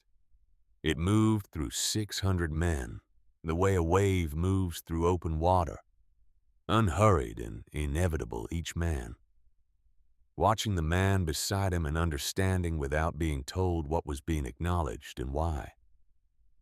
Helmets came off, heads bowed. Not in unison, not on command, but in the way that genuine things happen, each person arriving at the same place by their own path in their own moment, until 600 men were standing in a Montana field in December with their heads bowed. Ruth stood at the edge of it. She did not move for a long time. She had spent 92 years as a woman who understood that the deepest forms of respect are the ones that cannot be asked for or arranged, that arrive only when they are genuinely earned. She had earned grades for students who deserved them and withheld them from students who did not. And she had done this because she believed that honesty was the most fundamental form of respect available to one person toward another. She had not done any of what she had done in the past 4 months for this. She had done it because it needed doing, and because she was the person in the position to do it, and because Roy Sullivan had spent his last 6 months building something that deserved to be completed. She had done it because 40 men had stopped in the rain on Highway 87 for a woman they had never met. And that kind of thing did not go unanswered, not in Ruth Callahan's accounting. But she stood in that field with 600 heads bowed before her, and she let herself feel it. She let herself feel it the way she had let herself cry at Yellowstone. Fully and without apology, Ricky walked to her. He was holding something. A patch new, not worn, the leather stiff and dark, the lettering precise. He held it out to her. It read, "Mother of the Club." He told her the chapter had voted. He said it had been unanimous, which in a chapter the size of this one, with men who had independent minds and strong opinions, was not a word that applied to very many things. Ruth took the patch. She held it in her hands and looked at it. She thought about Robert, who had been a quiet man with a gift for patience and listening, and whom she had failed at the very end in a way she had spent 25 years using as a reason to keep the world at arm's length. She thought about Emily, whom she had loved across 30 years of silence in the only way available to her, which was imperfectly and from too far away. She thought about 39 years of classrooms and the students who had listened, and the ones who had not, and all of them, every one carrying something forward from whatever she had managed to give them. She thought about a photograph of a young man laughing in a summer field in July 2009, and about the man who had carried that photograph folded in a vest pocket for 15 years, and about what it means to put something down when you have been telling yourself it was yours to carry. She looked up at Cole. She told him it fit. Ricky pinned the patch to Roy's vest, the one Ruth wore every time she came to the chapter, the leather soft and dark as old wood. The patch sat below the Hells Angels rocker on the front panel, plain and exact and permanent. The men in the field raised their heads. Someone started an engine, then another. Then the whole field filled with the sound of 600 Harley engines coming alive at once, a sound that was not like anything else in the world, a sound that moved through the chest and settled in the place where things that matter are stored. Ruth stood in it. She let it be exactly what it was. 6 months passed the way good months do, with enough happening in them to know they are not empty, and enough quiet to let the happening settle. Leland Cross was formally indicted on 11 federal counts in February. The protection operation across 3 counties, 16 years of it, documented in the methodical way that Roy Sullivan had documented things, and that Travis Holt had documented things, and that Ruth had organized and synthesized in the weeks after the arrest. Cross's attorney entered a not guilty plea. Dressler was confident. Ruth thought Dressler had earned the right to be confident. Dean Vickers cooperated with federal prosecutors in exchange for a reduced charge. His testimony corroborated the payment logs and placed Cross directly in the chain of command for the attack on Hatch. The prosecutor's office indicated the cooperation had been helpful. Ruth thought it was the most constructive thing Vickers had done in several years. Hatch Coleman's leg healed. It healed slowly, and with some complications, and with considerably more physical therapy than Hatch had patience for. But it healed. By March, he was walking without the cane. By April, he was back on the bike. The first time he pulled into the Iron Horse parking lot under his own power, Ricky was standing outside, and they stood there together for a moment without saying anything. And Ruth watched from the window and did not interrupt it. Ricky Beckett had Marcus every weekend. This had become one of the fixed coordinates of the week, the way certain things become coordinates once they are established. Reliable and load-bearing. Marcus was 6 years old and had his father's directness and his own brand of inquiry that manifested as a question approximately every 4 minutes. Ruth had met him twice and found him immediately completely exhausting and entirely wonderful. Gordy Falk was not charged. The federal prosecutors had determined, consistent with what Ruth had told Dressler's office and what the documentation showed, that the funds had been extracted under direct threat, and that Gordy had been operating under coercion rather than criminal intent. He remained the chapter treasurer. He was quieter than before, the way people are quieter after they have been carrying something in secret for a long time and have finally put it down. But the quietness was not an unhappy one. Cole had moved to a piece of land he had bought 12 miles north of Hardin, a rolling property with a stand of pines and a view of the mountains that changed color through the day in a way that repaid attention. He had built a small structure on it over the winter with help from Hatch and Briggs and 2 other chapter members who had collectively more construction experience than the job required. He rode to the Iron Horse 2 or 3 times a week. He was learning with considerable difficulty and good humor how to be in a room without being responsible for everyone in it. He was doing reasonably well. On a Saturday morning in late spring, Ruth drove to the Iron Horse at her usual time and found the parking lot full. Not 40 bikes, more than 40.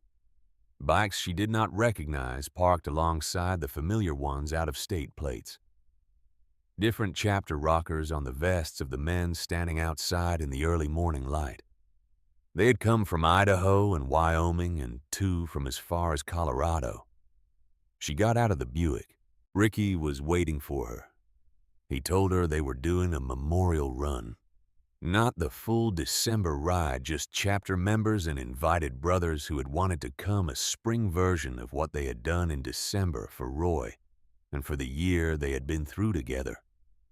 He told her there was a seat in the van if she wanted it. She put on Roy's vest. She got in the van. They rode for 3 hours through a Montana spring that was generous with itself. The kind of morning where the sky is a color that seems impossible for a sky, and the mountains have shed their winter. And the road unrolls ahead of you through country that has been here for 10,000 years, and will be here for 10,000 more. Ruth sat in the van and watched the bikes move through it. The sound of the engines was the same as it had always been, that combination of frequency and volume that settled into the chest and stayed there. It was not a quiet sound. It was not trying to be. It said, "I am here," in the most unambiguous register available. At a rest stop in the foothills, they pulled over. Everyone dismounted, stretched, talked in small groups. The morning was warm and smelled of pine and cold water from a stream visible down the slope. A small figure came running across the gravel toward Ruth. Lily Coleman, 8 years old, had her father's eyes and her own very specific and non-negotiable ideas about how the world should operate. She had been introduced to Ruth in February when Hatch had brought her by the Iron Horse on a Saturday, and the introduction had been brief, because Lily had decided immediately that Ruth was someone worth talking to and had spent the following 40 minutes asking her questions about what it had been like to be a teacher, and whether Ruth had liked all her students or just some of them, and what was the most interesting book Ruth had ever read. Ruth had told her honestly that she had not liked all of them equally, but she had tried to see all of them clearly, and that the most interesting book was a different answer, depending on the year you asked, and that this year, the answer was one she was still deciding. Lily had said that was a good answer. Now Lily ran across the gravel and stopped in front of Ruth with the breathless energy of a person who has been sitting in a vehicle and has finally been released from it. She looked up at Ruth. She asked with the directness that was apparently hereditary in the Coleman family whether Ruth was really everyone's grandma. Ruth looked at her. She looked past her at Hatch, who was standing a few yards back with the expression of a man pretending he had not heard the question. She looked at Ricky, who was watching from beside his bike with his son Marcus on his shoulders. She looked at Cole standing at the edge of the group, with his face turned toward the mountains, a stillness about him that was no longer the stillness of a man carrying something in secret, but the stillness of a man who has learned to be present in a place he is grateful to be. She looked at 40-odd men in black leather standing in the spring light of a Montana morning, men with histories and losses and forms of courage that the world had mostly decided not to notice, men who had stopped in the rain on a highway for a woman they had never met, and in doing so had changed the direction of 4 months of her life, and possibly the rest of it. She told Lily she supposed she was. Lily accepted this with complete satisfaction, the way children accept things that confirm what they already believed, and ran back toward her father. Ruth stood on the gravel with the mountains ahead of her, and the sound of engines idling behind her, and Roy Sullivan's vest on her back, and the mother of the club patch on the front of it. And she thought about what it cost a person to let themselves be found. She had pushed that Buick in the rain because stopping was not something she knew how to do. That had not changed. She did not think it would change. She was 92 years old, and there was not enough time left for significant personality revision nor any need for it. But she had learned something in the past several months that she had been circling for 25 years and refusing to land on. The distance she had kept had not been wisdom. It had been a form of punishment she had administered to herself for the last thing she had said to Robert. And the 30 years of silence with Emily, and the accumulated evidence she had assembled against herself over a long lifetime of being a person with strong opinions and a sharp tongue and a kind of love that does not always know how to make itself easy to receive. The distance had not protected anyone. It had only made her lonely. 40 men had stopped in the rain on Highway 87 in October. They had not stopped for a reward. They had not stopped because it was convenient. They had stopped because a woman was there and needed something, and they had the capacity to provide it. That was the whole of the reason, and it was sufficient. She had spent the months since trying to be worthy of that stop. She thought she had done all right. The engines behind her rose from idle to road speed one by one. Ricky gave the hand signal, and the column began to move. Ruth walked back to the van and got in, and the driver pulled onto the road and fell in at the back of the formation. The Montana Spring opened up ahead of them. The road went north toward mountains that would be here when all of them were long gone, indifferent and magnificent, in the way that large things are indifferent and magnificent. Not unkind, just vastly larger than the small heated lives being conducted in their shadow. Ruth Callahan was 92 years old. She had a dead man's vest on her back and a patch on the front of it that said, Mother of the Club, and a notebook in her bag with 40 names in it, each of which belonged to a person she knew something specific and true about. She had a cup of coffee in her hand that was going cold, the way her coffee always went cold, because she forgot to drink it when there were things to pay attention to. She looked out the window at the country going past. She had paid her debt to the silence. She had done what needed doing. and the road went forward the same way it always had, into whatever was next, requiring nothing from a person except the willingness to keep moving through it. She drank her coffee before it went completely cold. It was enough. It was more than enough. It was, she thought, exactly what a life was supposed to look like when you finally stop being afraid of it.